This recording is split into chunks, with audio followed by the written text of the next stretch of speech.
جناب اسپیکر، میں سب سے پہلے تو اپنی پارٹی، اپنے ایلائز، ان کا شکریہ ادا کرنا چاہتا ہوں کہ جس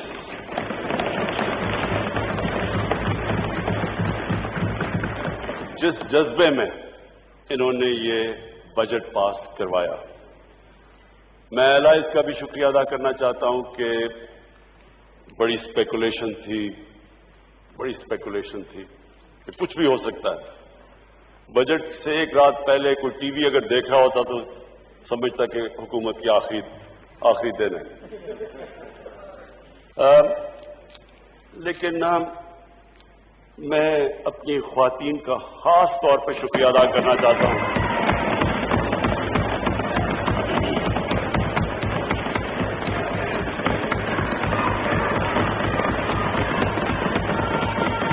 اس لیے مجھے چیف ویپ عامر ڈوگر نے باقاعدہ پوری انفارمیشن دی کہ کس طرح ہماری خواتین نے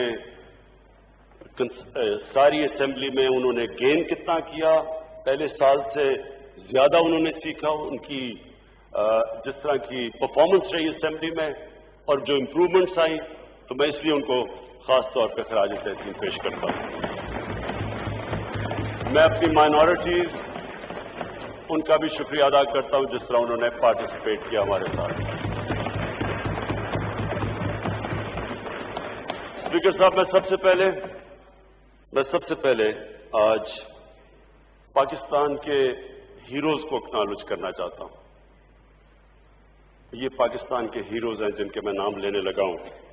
سب سے پہلے سب انسپیکٹر شاہد شہید،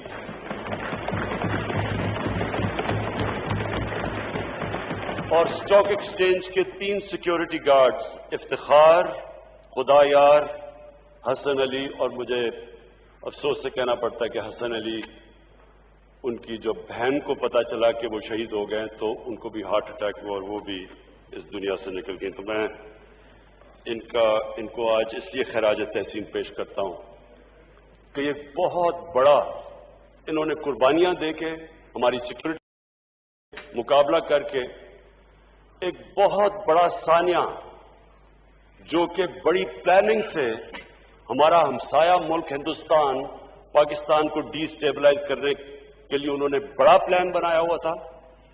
یہ بہت زیادہ اسلحہ لے کے آئے تھے.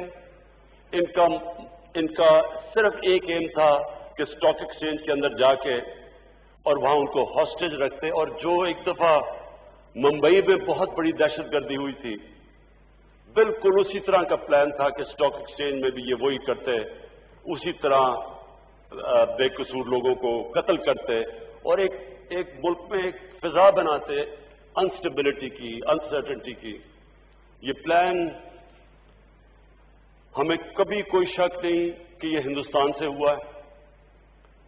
پچھلے 2 مہینے سے میری کیبنٹ جانتی ہے، میرے کیبنٹ منسٹرز کہ میں نے اپنی کیبنٹ منسٹرز کو بتایا ہوا ہے کہ ہماری جتنی بھی ایجنسیز ہیں ہائی الرٹ پہ تھی. ہم نے کم از کم 4 بڑے جو اٹیمپٹس تھے دہشت گردی کے، ان کو ہم نے ہماری ایجنسیز، انٹیلیجنس ایجنسیز کی وجہ سے ہم نے پہلے ان کو پری ایمپٹ کر لیا، اور 2 اسلام آباد کے ارد گرد تھے. اس کی پوری ہماری تیاری تھی، اور یہ میں اللہ کا بھی شکر کرتا ہوں کیونکہ جتنی بھی آپ کی تیاری ہو، اس طرح کے کو پوری طرح آپ روک نہیں سکتے. ہم سب جانتے ہیں کہ دنیا کی سب سے طاقتور کوئی فوج اور ایجنسیز اس طرح کے اٹیکس روک نہیں سکتی. لیکن یہ بہت بڑی ہماری جیت ہوئی ہمارے ملک کی، اور ان شہیدوں کے علاوہ جو ہماری انٹیلیجنس ایجنسیز ہیں، آج میں ان کو بھی آج خراج تحسین پیش کرنا چاہتا ہوں.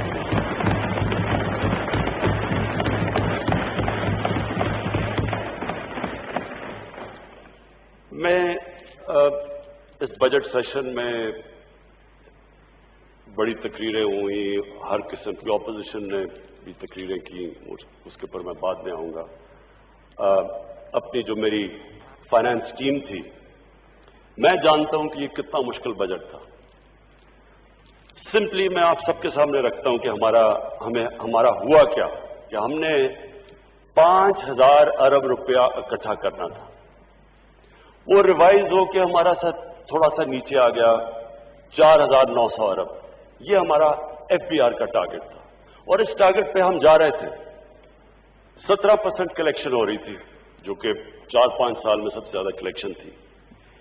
جیسی کووڈ آیا اور اس کا جو لاک ڈاؤن کا جو اثرات ہوئے، اب وہ صرف پاکستان ہی نہیں، آپ ساری دنیا میں آپ دیکھ رہے ہیں کہ کس طرح کا دھماکہ ساری دنیا کی اکانومیز کے اوپر کس طرح کے اثرات آئے. تو ہماری جو ڈائریکٹ ہمیں نقصان ہوا کہ ہمارا جو ریوائز ٹارگٹ آیا جو ہم نے 4,900 ارب اکٹھا کرنا تھا، وہ اب آ گیا 3,900 ارب، یعنی 1 ٹریلین روپیہ ہماری شارٹ فال آ گئی. یہ اب کی ہے شارٹ فال. یہ سمجھنا ہے آپ نے کہ یہ جو شارٹ فال ہے یہ ابھی تک کی ہے، کیونکہ اس وقت پوری طرح لاک ڈاؤن کا جو امپیکٹ ہے نہ ہم میجر کر سکتے ہیں نہ دنیا میں کوئی ملک کر سکتا ہے، کیونکہ کبھی اس طرح کی چیز ہوئی نہیں کہ پورا طرح اکانومی بند کر دی جائے، لوگوں کو گھر میں بند کر دیا جائے. اس کا کوئی مثال نہیں ہے. تو اس کے جو اثرات ہیں ابھی تک پوری طرح لوگ نہیں سمجھ رہے. اور میں پھر اپنی ٹیم جو ہمیں بڑا تنقید ہوئی کہ جی کنفیوزڈ ہیں، ان کو پتہ نہیں کیا کر رہے ہیں، میں پھر سے اپنی ٹیم کا شکریہ ادا بھی کرتا ہوں اور خراج تحسین اس لیے پیش کرتا ہوں کہ ہم نے وہ لاک ڈاؤن نہیں کیا جو ہمارے پہ پریشر ڈالا جا رہا تھا. ہمیں سندھ سے ساری مثالیں آئیں، جی دیکھیں سندھ میں کتنا زبردست لاک ڈاؤن ہو گیا، آپ بھی کریں. میں اگر میری بات سنی جاتی، کیونکہ 80th امینڈمنٹ کے بعد صوبائی اٹانومی ہے، وہ اپنے فیصلے کرتے ہیں، میں کبھی بھی پھر بھی وہ بھی لاک ڈاؤن نہ کرتا جو کہ ہم نے کیا. میں پھر بھی کوشش کرتا کہ ہماری کنسٹرکشن چلتی رہتی، ہماری چھوٹی دکانیں، چھابڑی والے یہ چلتے رہتے. لیکن کیونکہ وہ ہم یورپ کو دیکھ رہے تھے تو یہاں بھی لوگ یورپ کو دیکھی، جب انہوں نے لاک ڈاؤن کیا تو یہاں بھی شروع ہو گئے. وہان سٹی کا چائنا میں انہوں نے دیکھا کہ انہوں نے لاک ڈاؤن کیا، یہاں بھی کر دیا. لیکن ہمارے جو حالات تھے، ہمارے حالات پہلے ہی اچھے نہیں تھے. اور جن بھی ملکوں کے اندر غربت ہو اور ڈیلی ویجر ہو اور انفارمل اکانومی ہو، کیونکہ 80% تو ہمارے مزدور ان کی رجسٹریشن ہی نہیں ہے. امریکہ جیسے ملک میں بھی لوگ لائنوں میں کھڑے ہو کے کھانا اس لیے لے رہے ہیں کیوں اس کے باوجود کہ وہاں رجسٹرڈ ہیں اور ان کو ان امپلائمنٹ بینیفٹ سیدھے بینک میں جا رہے ہیں. وہاں تو فارمل اکانومی ہے، ہماری 80% انفارمل اکانومی. تو ہم کدھر سے ڈھونڈتے کہ یہ جو چھابڑی والے بیچارے، یہ جو سارے غریب لوگ ایک دم بے بس گھروں میں بند ہو گئے، جنہوں نے دہاڑی کما کے اپنے بچوں کا پیٹ پالا تھا، وہ بیچارے گھر بیٹھ گئے.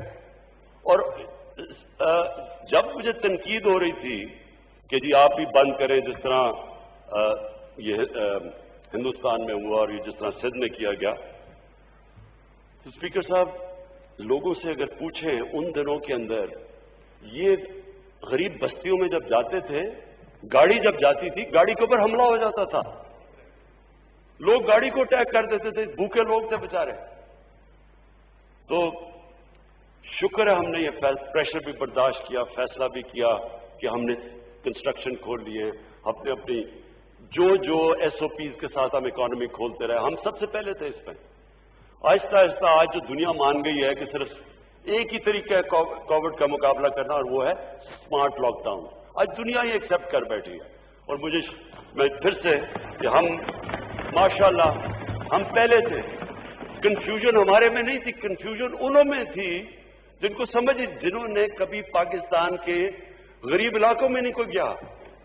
انہوں نے جو لوگ کہہ رہے تھے جی لاک ڈاؤن کرو، انہوں نے کبھی یہاں کچی بستیوں میں نہیں گئے، غریبوں کی بستیوں میں جا کے دیکھے تو 8 لوگ ایک کمرے میں ہیں، ان کو آپ لاک ڈاؤن کر دیں. جو بیچارے دیہڑی دار تھے وہ کدھر سے وہ اپنے بچوں کا پیٹ پالتے. اور ہم بچے، ایک تو ہم نے جلدی کھولا، اور دوسرا میں آج ثانیہ نشتر کو اس لیے خراج تحسین پیش کرتا ہوں کہ جس طرح انہوں نے اتنے تھوڑے وقت میں اتنا زیادہ پیسہ اور اتنی شفافیت سے ڈسٹریبیوٹ کیا، کوئی اس کی مثال نہ پاکستان میں ملتی ہے، نہ کسی بھی آپ دنیا کے ملک میں دیکھ لیں جدھر انفارمل اکانومی ہے، کوئی اس کی مثال نہیں ملتی، جس کی وجہ سے آج ہمارے اتنے برے حالات نہیں ہیں۔ لیکن اس کا یہ نہیں مطلب کہ آگے ہمارے برے حالات یہ جو لاک ڈاؤن ہے اس کی وجہ سے آئیں گے نہیں، کیونکہ سارا سروس سیکٹر متاثر ہے اس سے۔ مجھے اپنے جو ٹورزم کے اوپر ہمارا سارا علاقہ ناردرن ایریاز، یہ سارا گلیات، یہ جتنے بھی علاقے گرمیوں میں ٹورزم پہ ریلائی کرتے تھے، وہاں سب ان کے آج برے حالات ہیں۔ ساری دنیا میں ٹورزم کے برے حالات ہیں، لیکن ہمارے یہ جو پہاڑی علاقے تھے وہاں تو صرف لوگ ڈیپینڈنٹ گرمیوں کی ٹورزم پہ کرتے تھے۔ تو یہ سارا علاقہ آج متاثر ہے۔ ہمارے پرائیویٹ سکولز، جو چھوٹے پرائیویٹ سکولز، یہ سارے متاثر ہیں۔ ان کے دیہاتوں کے اندر جو چھوٹے چھوٹے سکول ایک دم جب بند کر دیا آپ نے سب کچھ، وہ سارے ٹیچرز بیچارے بے روزگار ہیں، ان کی روزی نہیں ہے۔ یعنی میں جس بڑے بڑوں کی بات نہیں کر رہا، پیسے والے لوگوں کو یہ اتنا فرق نہیں پڑا۔ ہمارے جیسے لوگوں کو آپ گھر میں بند کر دیں، ہمارا کیا جاتا ہے؟ سرکاری نوکر جن کو تنخواہیں مل رہی ہیں ان کو کتنا نقصان ہوگا، لیکن جو محنت کا لوگ بیچارے جو اپنے بچوں کا پیٹ پالتے تھے، ابھی تو وہ ایک تو اس سے بچیں، لیکن ابھی بھی وہ کہتے ہیں نا not out of the woods, ابھی بھی ہم پوری طرح اپنی پارٹی میں گورنمنٹ بیٹھ کے سوچ رہے ہیں کہ ہم مزید اب ان کی کیسے مدد کریں، کیونکہ 12,000 روپے وہ تو خرچ ہو گئے ہوں گے، تو اس کے لیے وہ بھی ابھی ہم پلان کریں۔ لیکن میں کہہ یہ رہا ہوں کہ جب آپ کے پاس وہ حالات ہوں کہ 1,000 ارب روپے کی شارٹ فال آ جائے، اور پھر ایک اکانومی کے بہت بڑا علاقہ جس میں ہر سیکٹر، ریسٹورنٹس ہیں، شادی گاہ ہیں، یہ سارا سروس سیکٹر متاثر، اسمال اینڈ میڈیم انڈسٹری جو بیک بون ہوتی ہے اکانومی کی، ساری دنیا کے اندر اسمال اور میڈیم انڈسٹریز کے سب سے بڑی افیکٹڈ ہے۔ جو چھوٹے چھوٹے کاروبار تھے، اب ان کے پاس ان کی چیزیں نہیں بک رہی، ان کے کاروبار، یعنی اس وقت جھٹکا پڑا ہوا ہے ہمارے لوگوں کے اوپر، لوگ مشکل میں ہیں۔ ہم بچ ایسے اس طرح بھی گئے کہ ہم نے اپنے ایگریکلچر سیکٹر کو اس طرح نہیں کیا، اور ملکوں کے اندر تو مہنگائی، یہ کھانے پینے کی چیزیں بہت مہنگی ہو گئی ہیں، گورنمنٹ سبسڈائز کر رہی ہے۔ کہنے کا مقصد یہ ہے میرا کہ ہمارے پاس اب ایک اور چیلنج ہے آگے۔ چیلنج یہ ہے کہ ہمیں اب پاکستان کو یہ جو اگلے حالات ہیں، جو پھر سے میں کہتا ہوں کہ ابھی ہم نہیں بتا سکتے کہ یہ آگے کب تک ہماری ٹیکس کلیکشن گین کرے گی، کب تک ہمارے یہ جو اتنے زیادہ لوگ متاثر ہیں ان کو ہم نے کیسے ہیلپ کرنا ہے۔ بڑے زبردست پیکیجز ہم نے دیے ہیں، حماد اظہر نے انڈسٹری میں، انہوں نے بڑی محنت کر کے ساروں کنسلٹ کر کے ان کو چھوٹ دی ہے، ان کی مدد کی ہے، لیکن پھر بھی یہ کانسٹنٹ اب چیلنج رہے گا کہ ایک اکانومی جو پوری طرح پہلے مشکل سے اوپر آ رہی تھی ایک ریسیشن سے، اس کے لیے ابھی بھی ہمارے اوپر بہت بڑا چیلنج ہے۔ اس چیلنج کے اندر میں ایک چارلز ڈکن سیئنگ ہے کہ it was the worst of times and it was the best of times۔ ایک طرح تو worst of times ہے، لیکن اگر ہم نے اس کو best of times بنانا ہے تو وہ جو ہم اب پلان کر رہے ہیں وہ ہمیں کرنا پڑے گا، اور وہ کیا ہے؟ وہ گورنمنٹ کے ادارے جو اس وقت وہ پیسہ جو ہمیں تعلیم اور صحت اور صاف پانی میں اور غریب کسانوں کے اوپر خرچ کرنا چاہیے، ہسپتالوں پہ، وہ پیسہ ایک بہت بڑا اس کا گورنمنٹ کارپوریشن، یہ جو لاس میکنگ گورنمنٹ کارپوریشن ان میں جا رہا ہے، جس میں پاور سیکٹر ایک سب سے بڑا اس ملک کے اوپر عذاب بنا ہوا ہے۔ اس میں میں آپ کو یہ بتا دوں کہ میں پھر سے یہ ریپیٹ کرتا ہوں کہ یہ پاور سیکٹر کا جو سارا قرضہ، یہ جو سارے کانٹریکٹ، یہ سارے ہمارے سے پہلے کیا، انہیرٹ کیا ہم، یہ ہمیں ملا ان پچھلی 10 سالوں کے اندر۔ اب وہ اس سیکٹر کو ٹھیک کرنے کے لیے ٹنکرنگ ود دا سسٹم نہیں ہو سکتا، چھوٹے چھوٹے چینجز ہی، اس میں بڑے ڈراسٹک چینجز کرنے پڑیں گے۔ تو میں آج یہاں آپ کو کھڑا ہو کے یہ کہہ رہا ہوں کہ ہم تیار ہیں اب اس ڈراسٹک چینجز کے لیے.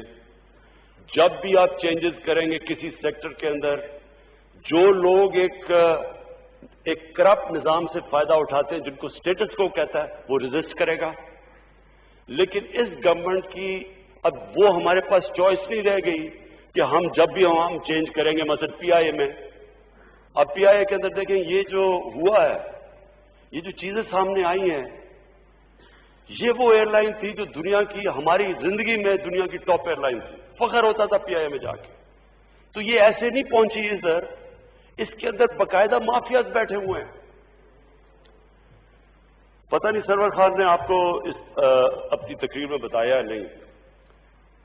اسپیکر صاحب، 11 سالوں کے اندر 10 چیف ایگزیکٹو پی آئی اے کے ہٹائے گئے ہیں. پی آئی اے کے اندر سے کیسز کر کے ان کو ہٹایا گیا. 10 چیف ایگزیکٹو 11 سالوں میں. ہم نے جو یہ جو ابھی جو ہمارے چیئرمین ہیں اس وقت پی آئی اے کے، 5 مہینے انہوں نے کیس کر کے ان کو گھر بٹھا دیا جب وہ فائنلی کیس جیتا گیا.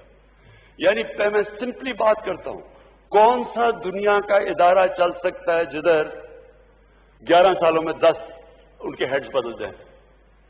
آپ نے اگر کیونکہ میرا تجربہ ہے، ایک کرکٹ ٹیم کو بھی تباہ کرنا ہو، اس کے 10 کیپٹن بدل دے 11 سال میں، وہی بیٹھ جائے گی. کوئی بھی دنیا میں ادارہ نہیں چل سکتا. تو یہ پورے مافیاز بیٹھے ہیں، اور ان کو میں آج اپنی قوم کے سامنے کہہ رہا ہوں کہ جب تک ہم اب یہ ریفارم نہیں کریں گے، یہ پاکستان کی ناگزیر ہو چکی ہیں. یہ ہمارے لیے اب آپشن نہیں ہے کہ فلانا سٹرائک کر دے گا جی، وہ فلانے مل کے آپ کے آ جائیں گے جی، گھر آ جائیں گے جی، آپ مان جائیں باتیں. یا یہ ملک جدھر آج ہے، ہمیں یہ ریفارم سارے ادارے، اور میں اداروں کا بات یعنی پاور سیکٹر کے اندر جو ادارے ہیں، پی آئی اے، ریلویز، یہ سارے لاسز ہیں. اسٹیل مل کا 8 ارب روپیہ اسٹیل مل میں سرپلس پڑا تھا 2008 میں. یہ بڑا کارنامہ ہے کہ اس کے اوپر آج 250 ارب روپے کا قرضہ چڑھ چکا ہے. پچھلے ہم جب سے بند پڑی ہے اسٹیل مل، جو کہ نون لیگ کے دور میں تھی، ہم نے 34 ارب صرف بند اسٹیل مل میں سیلریز میں دے چکے ہیں. 9,000 لوگوں کو ایک بند مل میں رکھنے کے لیے 34 ارب روپیہ. ایک وہ قوم جس کے پاس پہلی قرضوں پہ ہم گزارا کر رہے ہیں، پہلی سود دے رہے ہیں. سود یہ کہ یہ پھر سے میں ریپیٹ کرتا ہوں، ہمیں جب گورنمنٹ ملی تو پہلے سال جتنا ہم نے ٹیکس اکٹھا کیا 4,000 ارب، 2,000 ارب اس میں سے سود دینا پڑا جو پچھلی گورنمنٹ نے قرضے لیے ہوئے تھے. تو اس مقروض ملک کے اندر آپ یہ سوچیں کہ ہم یہ اربوں روپیہ دے رہے ہیں بند مل پہ، اور پھر وہی کھڑے وہ جنہوں نے اس مل کا، جس پیپلز پارٹی کے دور میں اس کا 8 ارب سرپلس سے جو اس کا دیوالیہ نکلا تھا، وہ آگے سے کہہ رہے جی مزدوروں کو نہیں اٹھا، کیونکہ انہوں نے اندر گھسائے ہوئے ہیں. پولیٹیکل بھرتیاں کر کے ان کو تباہ کیا، پی آئی اے کو تباہ کیا، اس کو کیا، پاور سیکٹر کو کیا. اب یا تو ہم ریفارم ہوں، یہاں میں آج ساری اپنی قوم کے سامنے کہہ رہا ہوں کہ جب تک ہم اب ان اداروں کو ٹھیک نہیں کرتے، اور ان کے اندر جو مافیاز بیٹھے ہیں ان کو ٹیک آن نہیں کرتے، ہم میں بجائے بیسٹ آف ٹائم اگر ہم نے ٹھیک کر دیا تو یہ ہمارے بہترین ٹائم آ جائے گا، آگے اچھا وقت ہے. اگر نہیں کرتے اب یہ کمپاؤنڈ کرے گا، یہ اور ہمیں نیچے لے جائے گا. سو کہنے کا مقصد یہ ہے کہ جیسے ہم چل رہے تھے ویسے اب آگے نہیں چل سکتے. یا ہم ریفارم کریں گے اور یا پھر ہم ایک برے وقت کا سامنا کریں گے. میں بھولنا نہیں چاہتا، کیونکہ لاسٹ ٹائم میں مینشن کرنا چاہتا تھا اس چیز کو. کارٹلز، مونوپلیز بنی ہوئی ہیں. ایک تو مافیاز بیٹھے ہوئے ہیں اداروں کے اندر، ایک بڑے بڑے کارٹلز بنے ہوئے ہیں جس طرح کا شوگر کارٹل. اب شوگر کارٹل، اس کے اندر جتنی بھی چیزیں سامنے آئی انکوائری کے اندر، اس میں کیا نظر آ رہا ہے کہ تھوڑے سے لوگ پیسہ بنا رہے ہیں، یعنی ونڈ فال پروفٹس بنا رہے ہیں. میں پھر واضح کر دوں کہ یہ ملک کی فیوچر ہے ہم انڈسٹریلائز کریں، اس ملک کی فیوچر ہے کہ ہم اپنی بزنسز کو پروموٹ کریں، اس ملک کی فیوچر ہے اپنے ایگریکلچر کو پروموٹ کریں. ہم چاہتے ہیں کہ پیسے بنائے جائیں، ہمارا کسان پیسہ بنائے، ہماری بزنسز پیسے بنائیں، ہماری انڈسٹری پیسہ بنائے. لیکن وہ ایک معاشرے کے اندر اپنا فرض تو پورا کریں، ٹیکس تو دیں. جب آپ پیسے بناتے ہیں معاشرے چلتا ہے. ساری دنیا کے اندر جو کامیاب معاشرے ہیں وہ چلتے ہیں کہ لوگ پیسہ بناتے ہیں، وہ ٹیکس دیتے ہیں، وہ ٹیکس آپ اپنی عوام پہ خرچ کرتے ہیں، ان کی تعلیم پہ، صحت پہ. اس طرح ایک معاشرہ چلتا ہے. جو مدینہ کی ریاست کی میں بات کرتا تھا، اس سرکار مدینہ پہلی دفعہ دنیا کی تاریخ میں انہوں نے جو زکوٰۃ کا سسٹم نکالا، پیسے والے لوگ سے اکٹھا کرتے تھے اور نچلے لوگوں کے اوپر خرچ کرتے تھے. یہ آج سارے یورپ میں ویلفیئر اسٹیٹ اس کے اوپر بیسڈ ہے. ہم یہاں کیا کر رہے ہیں؟ ریکارڈ پروفٹس، 29 ارب روپے کی سبسڈی 4 سال میں لے کے ساری شوگر مل انڈسٹری 9 ارب روپے کا ٹیکس دیتی ہے. اس کے علاوہ مہنگی چینی، لوگوں کو مہنگی چینی مل رہی ہے. اس کے علاوہ ساری جو ریگولیٹرز تھے جن کا کام یہ روکنا تھا، چیک کرنا تھا، اس کو کارٹلائزیشن کو چیک وہ ساتھ ملے ہوئے تھے. ان کے ایف بی آر کے لوگ ساتھ ملے ہوئے ہیں، کمپٹیشن کمیشن کے لوگ ان کے ساتھ ملے ہوئے ہیں. کمپلیسٹی تھی. اور لوٹ کون رہے ہیں؟ کس کو لوٹ رہے ہیں؟ پاکستانی گورنمنٹ کو اور پاکستانی عوام کو اور بیچارے ہمارے کسان کو. یہ اسپیکر صاحب ہر جگہ ہو رہا ہے. اور یہ ہماری گورنمنٹ کی مشن ہے. ہماری مشن یہ ہے کہ ہم نے اس ملک میں جب ہم کہتے ہیں انصاف کا نظام، عدل اور انصاف، وہ مطلب ہی یہ ہوتا ہے کہ جو محنت کرتا ہے وہ پیسہ بنائے، لیکن اپنا جو شیئر ہے وہ دے، تاکہ ہم نچلے سے لوگوں کے اوپر خرچ کر کے اوپر اٹھا دیں. وہ تو کبھی بھی ملک اوپر نہیں جا سکتا کہ چھوٹا سا طبقہ امیر ہوتا رہا اور باقی بیچاری عوام آپ بھوکا ننگا رکھیں. کوئی بھی آج تک ملک ترقی نہیں کر سکا. تو یہ سارے کارٹل، ان سب کو میری یہ مشن ہے کہ ہم ان ساروں کو قانون کے نیچے لے کے آئیں گے.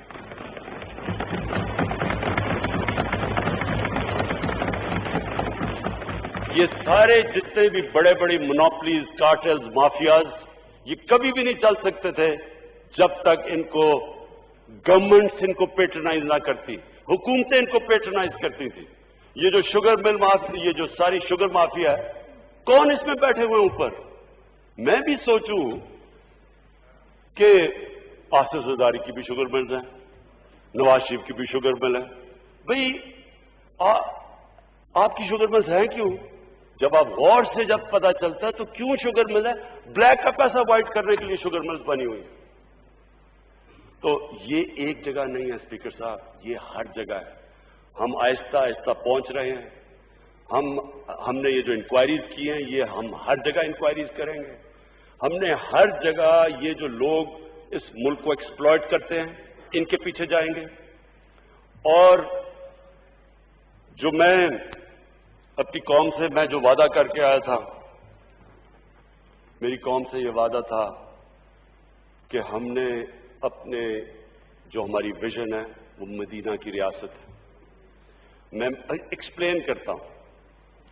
یہاں ایکٹنگ اپوزیشن لیڈر نے طنز کیا، اس سے مجھے باقی چیزیں تو میں مائنڈ نہیں کرتا ان کی، کیونکہ وہ بڑی اچھی وہ سیئنگ ہے کہ it's not what is said, who says it.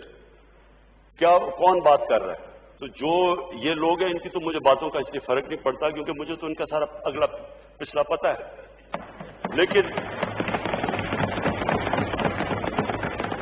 وہ ایک میری بڑی اچھی تھیوری ہے اس طرح کے لوگوں کے لیے، مائنڈ اوور میٹر. کیونکہ میں مائنڈ نہیں کرتا، کیونکہ یہ میٹر نہیں کرتا ہے، اس لیے مجھے اس کی فکر نہیں ہے. لیکن اس نے جو طنز کیا، بڑا عاشق رسول بن گیا. دیکھیں یہی آدمی، یہ فورن منسٹر تھا، یہ جاتے ہیں واشنگٹن، وہاں ایشیا سوسائٹی کو وہ انٹرویو کر رہے تھے. وہ ایشیا سوسائٹی والا ان سے پوچھتا ہے کہ آپ میں پی ایم ایل این میں اور پی ٹی آئی میں فرق کیا ہے؟ بڑے اپنا سوٹ شوٹ پہن کے بتا کے کہ ہم لبرل ہیں اور یہ دینی جماعت کو ساتھ ہیں، یعنی ہم پی ٹی آئی دینی جماعتوں کے ساتھ ہیں اور یہ لبرل ہے۔ یہ لبرل ہیں لیکن صرف ایک طرح، یہ لبرلی کرپٹ ہے۔ مجھے فکر صاحب میں کیونکہ میں مغربی کلچر کو ان سب سے بہتر جانتا ہوں، میرا کرکٹ کی وجہ سے ٹائم گزرا ہے، میں آج آپ کو اس اسمبلی کے فلور پہ کہنا چاہتا ہوں، جتنا نقصان اس ملک کی لیڈرشپ نے پاکستان کو پہنچایا ہے، ہمارے امیج کو کوئی دشمن نہیں پہنچا سکتا تھا۔ یہ کیا کرتے ہیں؟ میں تب سے سن رہا ہوں، یہ 1988 سے میں یہ سن رہا ہوں، جو جاتا ہے مغرب میں وہ کیا کہتے ہیں؟ جناب مجھے بچا لو، امریکنوں کو کہتا ہے کہ مجھے بچا لو، میں آپ کی طرح لبرل اور ماڈریٹ ہوں، باقی یہ سارے یہ ملک میں انتہا پسند ہیں، اگر مجھے نہ بچائے انتہا پسند پاکستان کو ٹیک اوور کر لیں گے۔ یہ کانسٹنٹلی آپ کوئی اسٹیٹمنٹ ان کو اٹھا کے دیکھیں، یہ سارے وہاں جا کے لبرل بن جاتے ہیں، ماڈریٹ بن جاتے ہیں، کیونکہ ان کا ایمان نہیں ہے۔ میں جتنی آپ ایک میری اسٹیٹمنٹ اٹھا کے دیکھ لیں، واشنگٹن میں، ڈیووس میں، نیو یارک میں، یونائٹڈ نیشن جنرل اسمبلی میں نے ہر جگہ کہا کہ میری ویژن ہے پاکستان کو ایک مدینہ کی ریاست کے اصولوں پہ کھڑا کرنا۔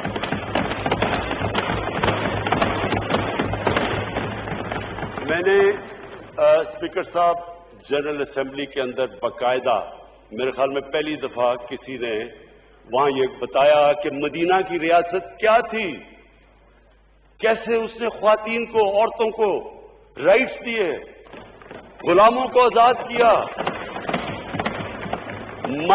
مائنورٹیز کو ایکول سٹیٹس دیا، برابر کے شہری بنایا۔ کہ ادھر میں نے بتایا کہ یہودی کیس جیت جاتا ہے، حضرت علی رضی اللہ تعالیٰ ان کا کیا مقام تھا اسلام میں اور کیا ہے، ان سے وہ کیس ہار جاتے ہیں یہودی سے۔ یہ تھا انصاف کا وہ نظام، یہ ایکوالٹی تھی، یہ رول آف لا تھا۔ اور وہاں مدینہ کی ریاست کی سب سے بڑی چیز یہ تھی کہ انسانیت تھی، وہاں پہلی ویلفیئر اسٹیٹ تھی۔ آخری خطبے میں ہمارے نبی محمد صلی اللہ علیہ وسلم آخری خطبے پہ کھڑے ہو کے کہتے ہیں کہ سب انسان برابر ہے، کوئی ریس، جو بھی مرضی آپ کا رنگ ہو، سب انسان حضرت آدم کی اولاد ہے۔ آج آپ امریکہ میں دیکھیں جو بیچارے افریقن امریکن سے جس طرح بیچارے وہ سڑکوں پہ نکلے ہوئے ہیں، آج تک ان کو وہ نہیں کیا جو 1500 سال پہلے ہمارے نبی صلی اللہ علیہ وسلم نے ریسزم کے خلاف بات کی تھی۔ ایک ماڈرن اسٹیٹ تھی جو ماڈرن پرنسپلز پہ تھی۔ اور میں بار بار ایک چیز کہتا ہوں، اللہ نے ہمیں قرآن میں حکم دیا کہ ہمارے نبی صلی اللہ علیہ وسلم کی سنت پہ چلو۔ وہ کس لیے کہا ہے؟ ہماری بہتری کے لیے۔ جو انسان ان کی سنت پہ چلے گا وہ آٹومیٹکلی اوپر چلا جائے گا، اور جو قوم مدینہ کی ریاست پہ اصولوں پہ چلے گی وہ اٹھ جائے گی، چاہے وہ مسلمان نہ بھی ہوں۔ آج جو محمد عبدو نے، ایک بہت بڑا اسکالر تھا، وہ جب یورپ گیا پہلی دفعہ آج سے 100 سال پہلے، تو جب وہ واپس آیا مصر میں، تو اس نے بڑی زبردست بات کی۔ اس نے کہا میں یورپ گیا، وہاں مسلمان نہیں نظر آئے لیکن بڑا اسلام نظر آیا، اور واپس آ کے کہتا مصر میں کہ یہاں مسلمان تو بہت ہے، مجھے بڑا کم اسلام نظر آ رہا ہے۔ جو ان کی سنت پہ چلے گا اللہ تو اس کو مانتا ہے۔ جو انسانیت ہوگی، جس معاشرے میں انصاف ہوگا، جس میں میرٹ ہوگی، جس کے اندر انسانوں کو برابر کا سمجھا جائے گا، وہ معاشرہ دنیا میں اوپر چلا جائے گا۔ اور آج آپ نے اگر اسکینڈینیوین، جو میں نے جا کے دیکھا اسکینڈینیوین ممالک میں، آپ دیکھیں گے کہ وہاں کس طرح کی ان کی کتنے وہ قریب ہیں مدینہ کی ریاست کے اور ہم کتنے دور ہیں اس سے۔ جو مجھے جو میرا آخری پوائنٹ ہے، آخری پوائنٹ سے پہلے میں صرف آج سب اس ہال کے سامنے اکنالج کرنا چاہتا ہوں جو پاکستان کے ہیلتھ ورکرز ہیں، ہمارے ڈاکٹرز ہیں، جتنی وہ فرنٹ لائن میں محنت کر رہے ہیں.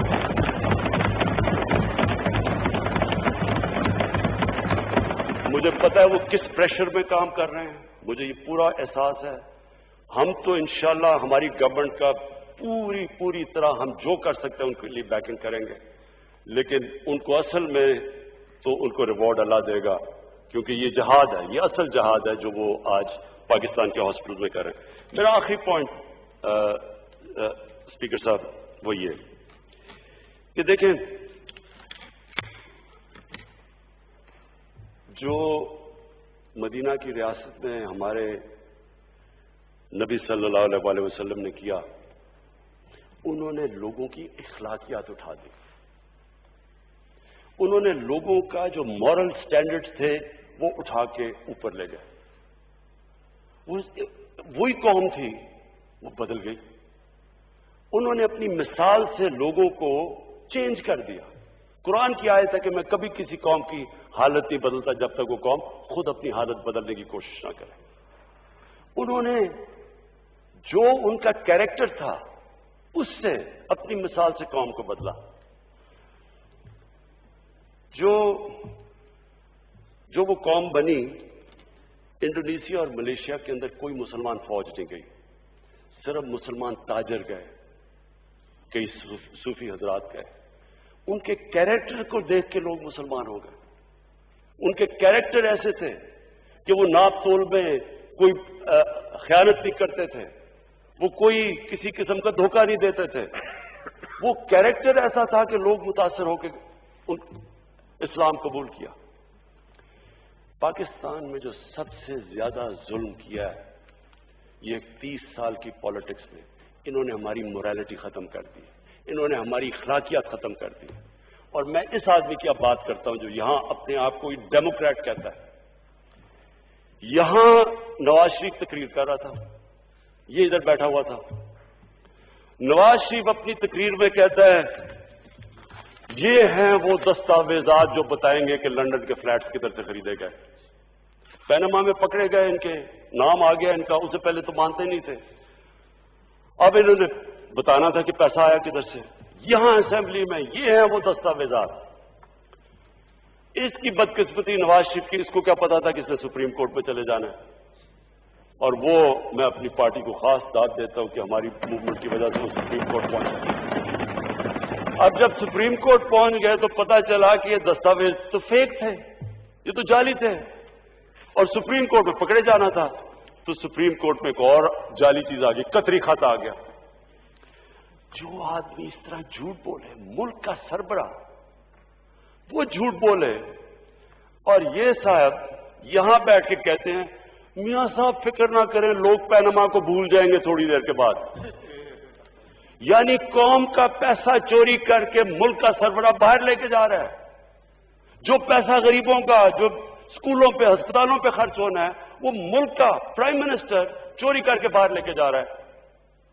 اور یہ صاحب یہ جو اپنے آپ کو ڈیموکریٹ کہتے ہیں، میاں صاحب فکر نہ کریں، آپ جتنا مرضی لوٹیں ہم آپ کے ساتھ کھڑے ہیں. یہ ڈیموکریٹس نہیں ہیں اسپیکر صاحب، ہم ان کو ڈگنیفائی کرتے ہیں، ان کو ڈیموکریٹس کہہ کے. انہوں نے ہماری موریلٹی ختم کر دی ہے اس ملک کی. ان کو آپ، ہم جب اس کی تقریریں سنتے ہیں، وہ لوگ جن کے اوپر کرپشن کے کیسز، جو کرپٹ لوگوں کو ڈیفینڈ کرتے ہیں، وہ کنوکٹ ہو گیا پاکستان کے سپریم کورٹ سے. یہ کہتا ہے جی میرا وہ لیڈر ہے. تو یہ بچے جو ہمارے دیکھ رہے ہوں گے ان کو کیا کوئی اچھے اور برے کی تمیز نہیں پتہ چلے گی. وہ مولانا رومی کی سیئنگ ہے کہ قوم مرتی تب ہے جب وہ اچھے اور برے کی تمیز ختم کرتی ہے. مورلی یہ قوم جب مرتی ہے قوم مر جاتی ہے.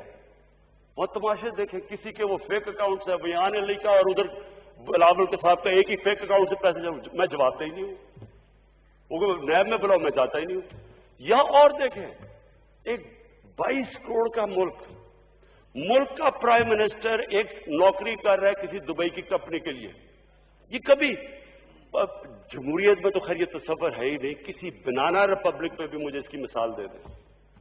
اور وہ جو کہہ رہے ہیں کہ میرا لیڈر ہے، وہ ملک کا ڈیفنس منسٹر، فورن منسٹر،